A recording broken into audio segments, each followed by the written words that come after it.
Welcome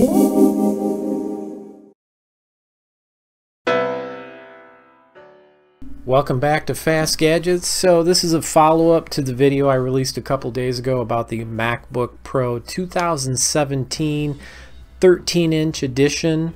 I have the base model edition, so it doesn't have the fancy upper key row here. It just has the standard F keys. Now, when I completed the video, I ended by saying it's something you might want to skip in lieu of something a little better and a little more trustworthy. And then I thought about it and I thought, wow, that really wasn't fair of me to say, was it? Because I mean, really, the MacBook Pro is a really good system, and I've used several different versions, and this one's really nice. And despite the problem with the keyboard and the dust getting under there and causing damage and making keys unworkable, and the fact that in general the system, once that keyboard gets damaged, has to have an expensive repair, maybe I was a little too hard on them. After all, I've got the MacBook 12-inch and I've got the MacBook Pro 13-inch. Newer models, and neither one has had a problem with the keyboard. So what's the deal? Why would I not recommend it? And I thought, are you kidding me? How could I recommend it? I would feel really guilty if somebody bought one of these new systems and they had to have a $500 repair because a speck of dust got caught under the keys. That's ridiculous. The thing about it is, this particular MacBook Pro is a top level system. Apple is supposedly considered the best manufacturer with build quality that beats everybody. Yet I still use, well, I don't use it, my son does, the Yoga 2 Pro that I bought a while back, and it works perfectly and it's never had a problem. The Yoga 910 series, I've never had a problem at all with it. There is no issue. Well, okay, dust gets under the keyboard, all you gotta do is give it a little puff of air and it cleans it right out and everything's back to normal.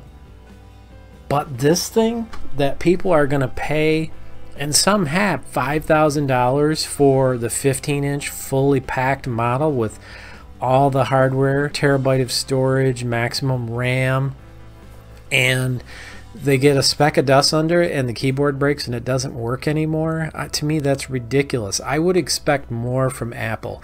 If they are what they say, when everybody takes these systems, turns them around, looks at them and says it's the best build quality of any system, apparently that's not true anymore. If it were true, there wouldn't be an issue with these keyboards, and at the very least, Apple would say we guarantee replacement of the keyboard for any reason if it stops working, even if it's out of warranty.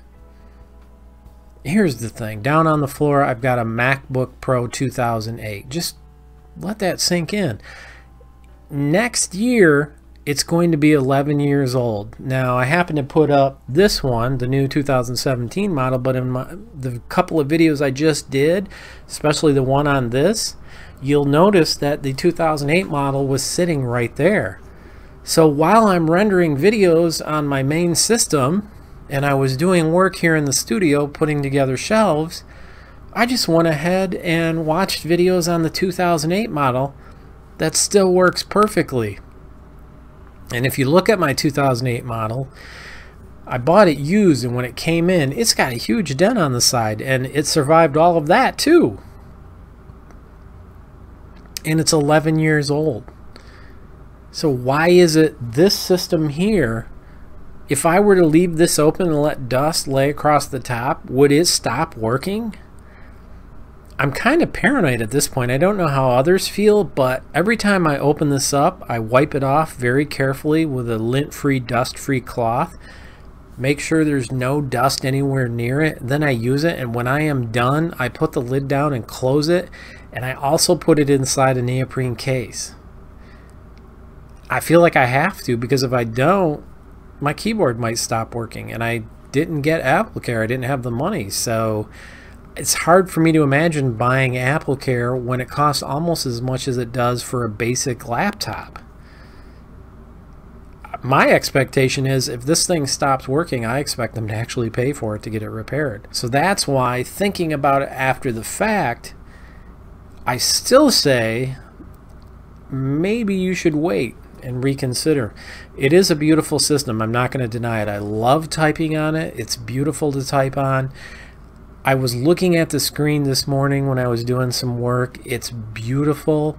Not as good as 4K by any stretch of the imagination, but it is a beautiful display. I think that it's time for Apple to move into the 4K arena and join everybody else. They're going on and on about how great their battery life is, but they only have less than half the resolution of a 4K display. So yeah, I would say that you should be getting really good battery life. But I have a 4K display on my Lenovo Yoga 910, and I still get really good battery life, even in Linux. That's my thoughts. I don't know. What do you think? Are you still considering a MacBook Pro?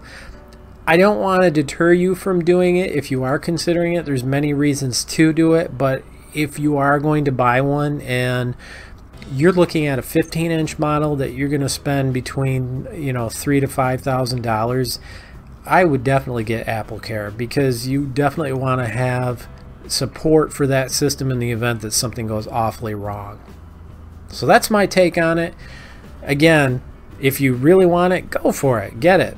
My model wasn't really that expensive. I got it on sale and I got a bit of a discount on it, so I'm not terribly worried. I've looked at some YouTube videos. I think it's possible to repair the keyboard myself if I absolutely had to. God forbid I do. And if it comes to the point where I break one of the keys, I could get replacement parts, but they're way too fragile. This is not what we call the best high quality design that we've come to expect from Apple. That's my 2 cents. Hope you have a good weekend. See you next time on Fast Gadgets.